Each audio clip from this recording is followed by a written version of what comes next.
ఒకవేళ పాపులేషన్ తక్కువ ఉంటే మనకి ప్లాంట్స్ దగ్గర నుంచి we would have gotten everything you guys. Shampoo దగ్గర నుండి పాపెట్లో పెట్టుకున్న సింధూర్ అండ్ బాడీ స్క్రబ్బర్ వరకు everything we would have gotten from plants you guys. కానీ ఇప్పుడున్న జనాలకు అవన్నీ కేటర్ చేయాలంటే మనకి ఎన్ని చెట్లు ఉన్నా సరిపోవు. బట్ వీఆర్ లక్కీ యాక్చువల్గా, అట్లీస్ట్ కొంచెం మనం we are able to use it natural way. And మన ఫామ్ దగ్గర ఈ నేతి బీరకాయలు మీకు అందరికి లాస్ట్ టైం చూపెట్టిన కదా, ఈ నేతి బీరకాయలు I was actually waiting for it guys. అవి చెట్టు మీదనే ఎండిపోతే దాంతో లూఫా తయారు చేయొచ్చు, అంటే దాన్ని బాడీ స్క్రబ్బర్ లాగా వాడుకోవచ్చు అని చెప్పి వెయిట్ చేస్తుండే. అండ్ లక్కీగా మొన్న లాస్ట్ టైం పోయినప్పుడు they were fully dried up అనమాట. And this is the right time to actually peel off it skin. మొత్తం డ్రై అయిపోయిన తర్వాత మనకి ఈజీగా ఉంటుంది పీల్ చేయడానికి.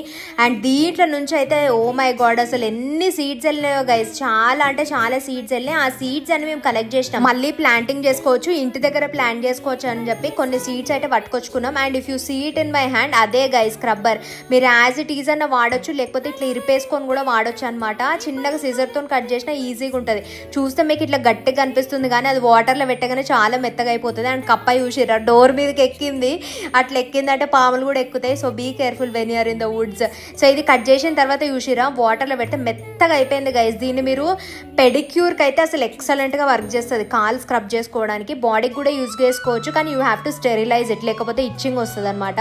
సో అందుకనే చూసుకొని వాడాలి. కానీ చూసి ఎంత మంచిగా బురుగు వస్తుందో. అండ్ ఇది ఎన్నిసార్లు అంటే అన్నిసార్లు వాడుకోవచ్చు. ఇట్లా వాడడానికైనా పెంచడానికి ట్రై చేయండి.